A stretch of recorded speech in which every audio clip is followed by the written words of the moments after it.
La radio est un art aveugle. Yeah, it's quite cool. Et ensuite, Au début, c'était des déformations, c'était des coupures. il y avait un crocodile qui dormait dans l'herbe. Et ensuite, les bébés sages, ils s'étaient perdus. Énormément, très méchants.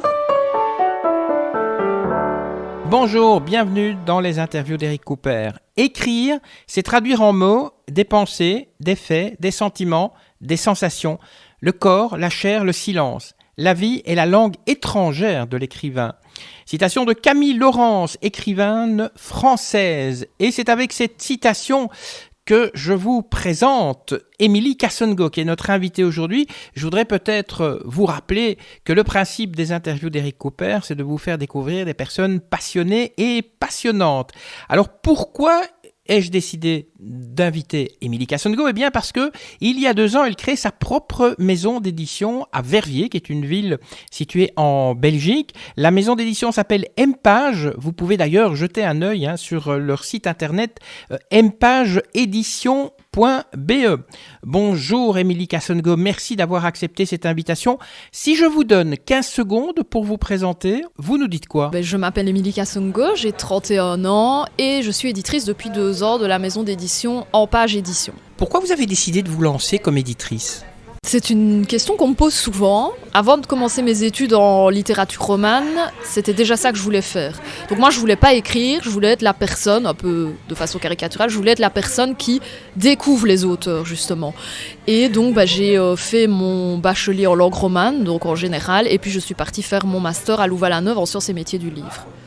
Le but était de travailler dans l'édition, pas spécialement de créer ma maison d'édition, mais n'ayant pas eu la possibilité, je me suis dit que c'était le moment de me lancer. Et comment s'est passé le déclic ? Comment ça s'est passé la genèse de votre maison d'édition, donc Mpage ? Donc en fait, j'avais un contrat de 3 ans en tant qu'employé administratif, donc plutôt travail alimentaire. Je ne faisais pas ça par passion, mais bon voilà.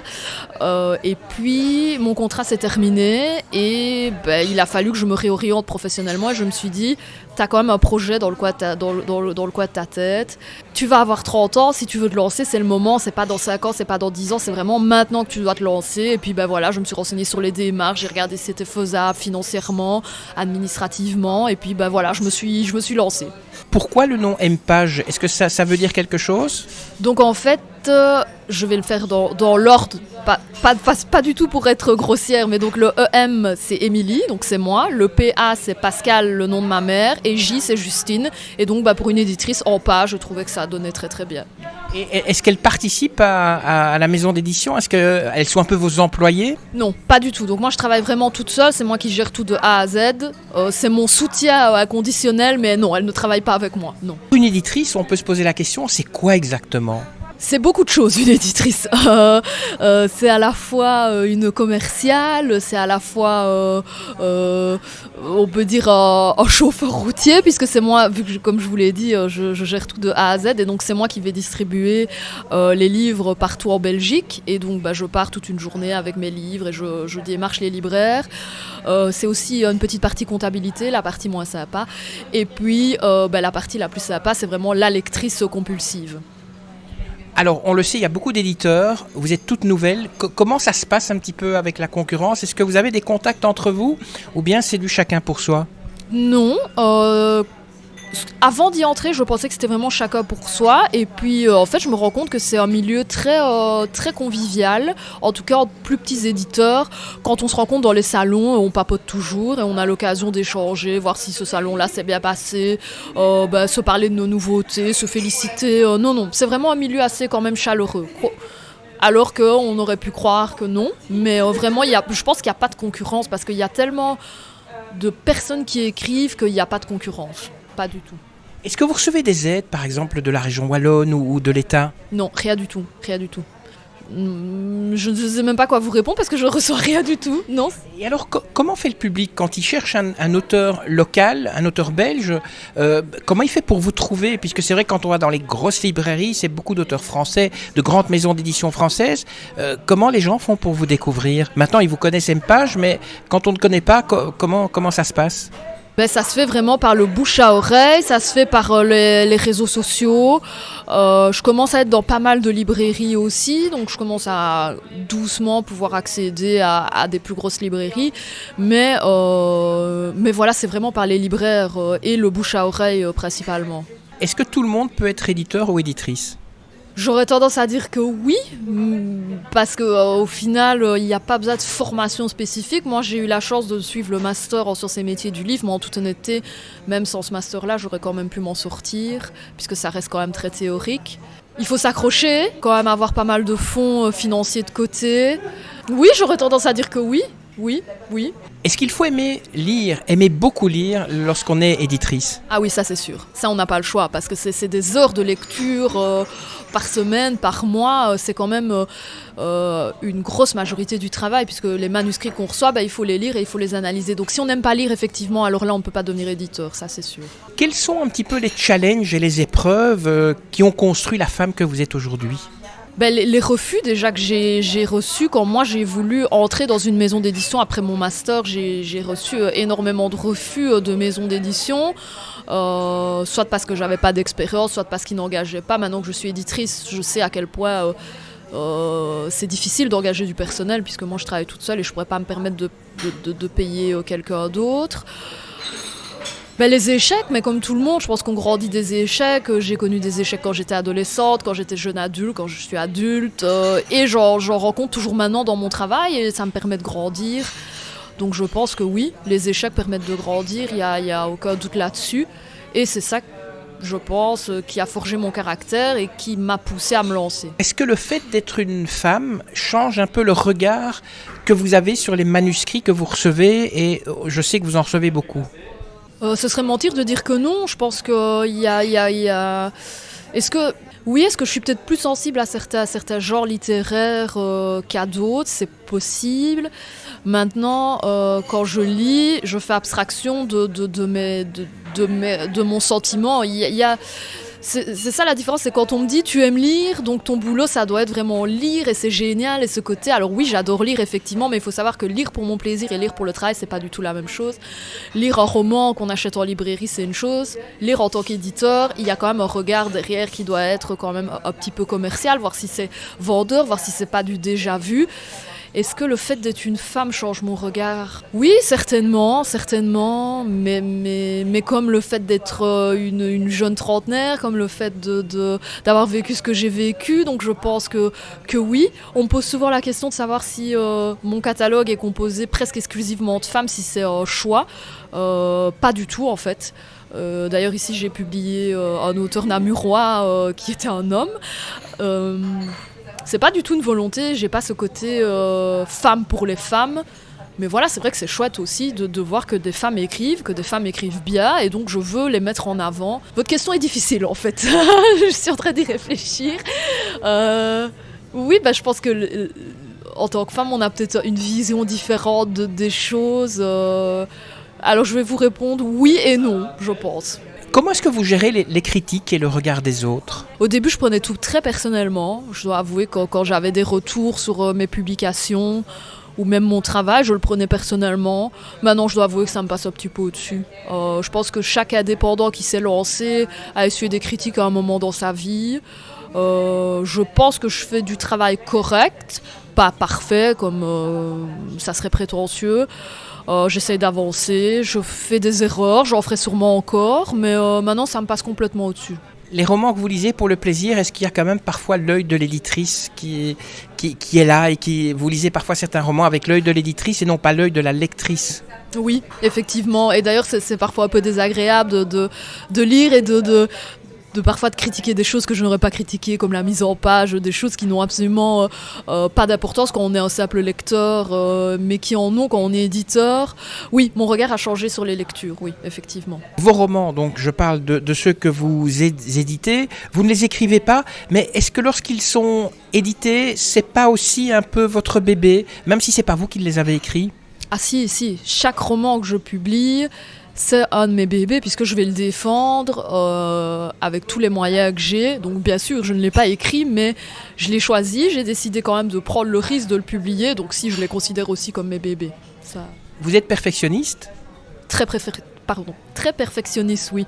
Alors que je ne le suis pas spécialement dans ma vie de tous les jours, mais depuis que je me suis lancée, je suis perfectionniste, oui. Et je le deviens de plus en plus. Là où au début, c'est vrai que, comme quand on se lance, on essaye d'être parfait, mais on n'y arrive pas spécialement. Je le suis de plus en plus, oui. On parlait de perfection. Est-ce que le roman parfait existe ? Je pense que non, parce que un roman peut être un chef-d'œuvre pour un lecteur et être un navet pour un autre lecteur. Donc je pense que le roman parfait n'existe malheureusement pas, non. Ou heureusement, ça dépend comment on voit les choses. Quel est votre premier geste du matin ? Je regarde mon téléphone. Très mauvaise habitude, je sais, mais c'est la première chose que je fais en me levant. Alors, on l'a compris, vous lisez beaucoup. À l'heure du goûter, vous êtes plutôt pizza, chocolat ou salade de fruits frais bio ? À l'heure du goûter, c'est plutôt chocolat. Est-ce que vous avez un rêve ? Oui, bien sûr, mais est-ce que si je le dis, ça va se réaliser ? Je sais pas. Oui, j'en ai même plusieurs. Professionnellement, mon rêve serait de devenir une éditrice qui a quand même une renommée internationale, comme on a les grands noms français comme Albin Michel, Gallimard, les éditions Lafon. Oui, ce serait le rêve. Professionnellement, ce serait ce rêve-là, oui. Est-ce que vous pourriez nous présenter quelques-uns de vos romans, quelques-uns des livres que vous éditez ? Oui, je peux vous en présenter. Je peux vous présenter les 2 derniers, je pense que ce sera plus facile. Donc au mois de juillet, j'ai publié le 3e roman de Déborah Lorguet. Ça, c'est un roman policier qui clôture une, on va dire trilogie, parce que c'est les mêmes personnages, mais on peut vraiment lire les romans séparément. Donc le roman s'appelle Le printemps s'envole, et ça se passe vraiment dans la ville de Liège. Il y a un attentat place du marché au Perron, et alors les protagonistes suivent l'enquête, essaient de découvrir pourquoi, comment et surtout qui. Donc ça, c'est un roman policier. Pour les Liégeois, ils vont adorer parce qu'ils retrouvent quand même plein de lieux assez cultes de Liège. Et alors le roman qui a été publié ce début de semaine ici, c'est La longue nuit de l'humanité. Ça, c'est mon premier auteur namurois, donc je suis assez fière, de Benoît de Monti. Et ça, c'est plutôt un roman sur fond d'après-première guerre mondiale. Ça se passe dans un village dans l'est de la France, plutôt l'est, le centre, c'est toujours un peu délicat en fonction de la géographie. Et c'est sur fond de vengeance, d'intrigue un peu mystérieuse, un peu sombre. C'est pas du tout un thriller, mais c'est un roman qui est difficile à évaluer au niveau du genre. C'est vrai que quand on me demande un peu quel genre littéraire, c'est pas un policier, c'est pas un thriller, c'est pas un polar, c'est pas non plus de l'horreur, c'est pas de la romance, c'est un petit peu difficile. C'est un roman un peu plus sombre que ce que je publie d'habitude, mais très bien écrit, et je suis très contente de signer pour la première fois un auteur qui est hors de la province de Liège également. Alors, les 2 auteurs que vous nous avez présentés, c'est plutôt des romans pour adultes, mais vous avez aussi des auteurs qui s'adressent plus spécialement aux enfants. Oui, donc j'ai une collection qui s'appelle le Jacassine, et donc ça, ce sont des petits livres de première lecture qui sont écrits par une logopède qui provient de Theux, et l'illustrateur provient de Theux également, Martha Kremer, et donc l'auteur c'est Lucie Gavret-Jamard. Et ça, ce sont des petits livres qui sont vendus 8,80 €, et à ce moment-là, c'est en fonction des sons et en fonction des lettres. Donc par exemple, vous avez, je prends l'exemple vous avez Jacassine et Pato, et ça c'est pour l'apprentissage du son O. Et donc quand vous ouvrez le livre, vous voyez que à chaque fois la graphie du son O est mise en orange et donc est mise en évidence pour que l'enfant voit que le son O peut s'écrire de différentes façons. Et alors on a tous les autres sons, on a les A, on a les on, on a les ou, et puis on a la distinction des lettres aussi. Donc on a fe, ve, pe, be, te, de. Et alors la particularité de cette collection-là, c'est qu'on en sort plusieurs tous les 3-4 mois plus ou moins. Et donc c'est vraiment un catalogue qui se renouvelle tous les mois. Un auteur ou une autrice qui souhaite peut-être vous envoyer son livre, quel conseil vous pourriez lui donner ? Maintenant, ce que je n'exigeais pas avant, mais que je préfère vraiment qu'on fasse maintenant quand on m'envoie un manuscrit, c'est vraiment de me présenter l'œuvre. Ce qui fait que moi, j'avais certains auteurs qui m'envoient juste le manuscrit, qui disent « Voilà, j'ai écrit un livre, voilà le titre et bonne lecture ». Ce qui fait que moi, je ne sais pas à quoi m'attendre. Et donc, moi, je préfère vraiment qu'on me présente le livre. Je ne dis pas en 5 pages, pas du tout, mais qu'on me fasse quand même une petite présentation dans le mail en m'expliquant quel genre littéraire, peut-être me dire quel genre de public, à quel genre de public ça peut s'adresser. Voilà, une petite présentation quand même du livre par mail, parce que j'essaie quand même d'économiser du papier. Je trouve que, voilà, malheureusement, si après le livre ne plaît pas, on l'a imprimé, c'est vrai que c'est pas toujours utile.